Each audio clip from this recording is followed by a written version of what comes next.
How fast do you run the mile in? 5:54. Okay. Not that you're proud of it or anything. I got to get that down.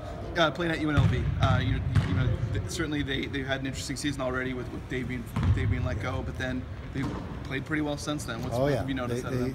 They're not without talent, that's for sure. They've got a lot of talented kids. They still got a great coaching staff.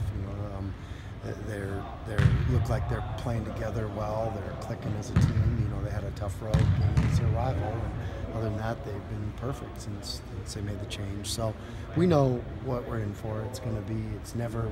We've had some colossal battles with UNLV and over the years since we've been here, and like I said, this will be another one of those we expect, and we hope to be able to battle with them. What do you notice about this edition of the team that maybe was a little bit different last year?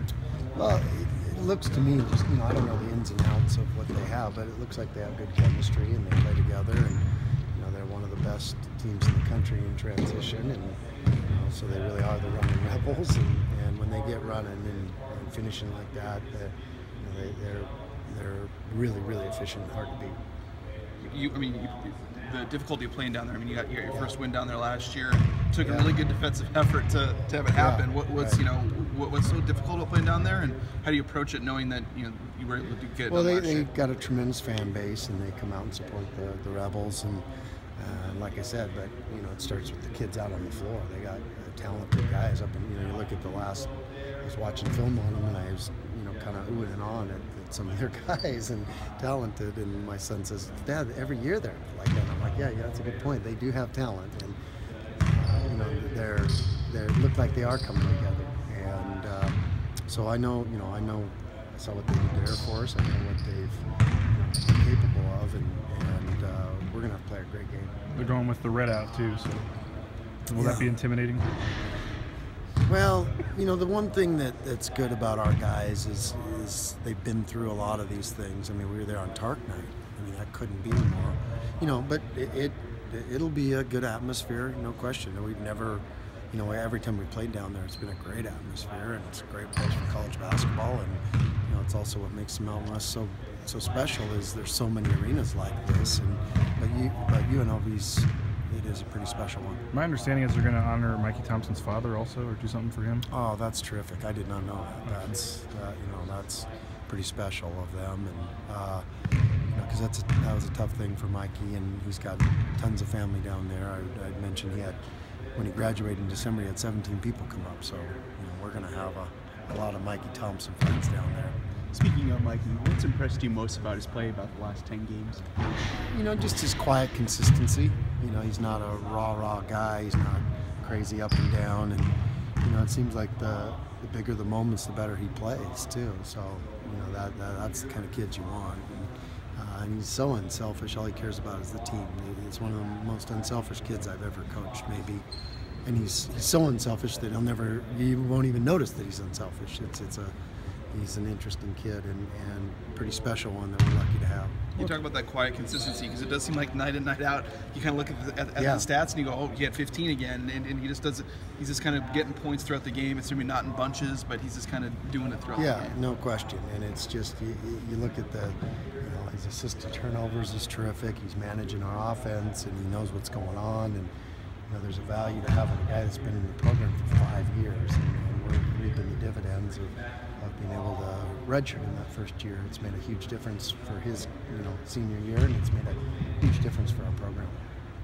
Wyoming kind of said that the depth of this team is really what sets Boise State apart from every other team in the Mountain West. But what I also see combined with that is the fact that the guys that are being replaced, they're having guys come off the bench to replace them for a little while, give them a breather, are okay with it. They have trust in those guys that are going to do it. It seems like it's an all-around thing. It is, and it's a credit to all these guys.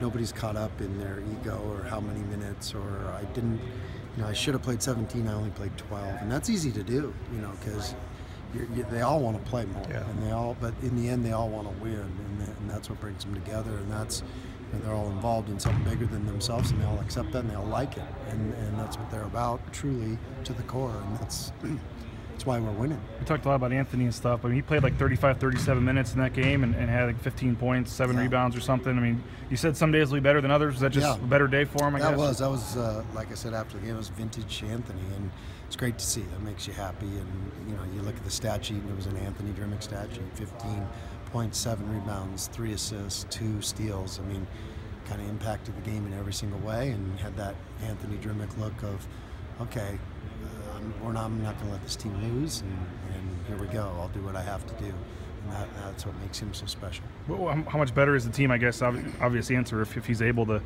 you know, get healthier than maybe he's looked the last couple of weeks. You know, that's my prayer, that he can finish the way he deserves to finish, and you know that his health keeps getting a little bit better. And you know, I never know really where it is, and I don't think he really knows exactly where it is, but that would be huge for the team if he can just keep getting healthier and you know, finish out the way he deserves to. Seems like in the second half of that game, Chandler was playing a lot better. He didn't have the greatest game the game before in his first half. He played 2 minutes and got 2 fouls. Yeah, he got 2 fouls in the first 2 possessions, I think. It was, you know, so, but he did. He had a good second half and did some good things for us. And, you know, he was coming off an injury too, so he just kind of played through it. But I think he's feeling a little healthier now. How hard is the back-to-back road games? And I guess I know you guys chartered back, so that I'm sure that helps. But what kind of challenge is it with the quick turnaround for another trip down there tonight? I think it is tough, because what happens, you know, and you see it all around the country. You and I were talking about that. Is that these league games there's so many good, tough games that if you're not up for every game, which is hard to do, you know, 18 games, you're not going to play your best every night, but you better be up for that next one. And this next one is UNLV. And so now you had to go to Wyoming and play and deal with all the things you have to deal with there. Now you have to turn around quickly and prepare for a really, really talented team that's playing good and playing really good. And we have to do it in a short notice. How much of a difference has it made in the program, or have you noticed in the ability to get those charters? I mean, you've been doing that more recently in recent those things, they help you so much, and they make such a difference for your program. And you know, it helps your team get better rest. It helps them prepare better for class. You know, there's less missed classes.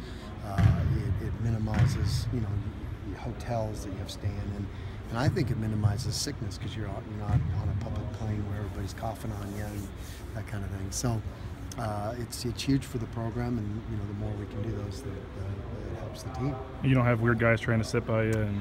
Absolutely, you don't have stranger danger and like saving the seat kind of weirdly for you, you know. That guy. I'm gesturing to Dave. So, yeah. Good. Yeah, I think you were good.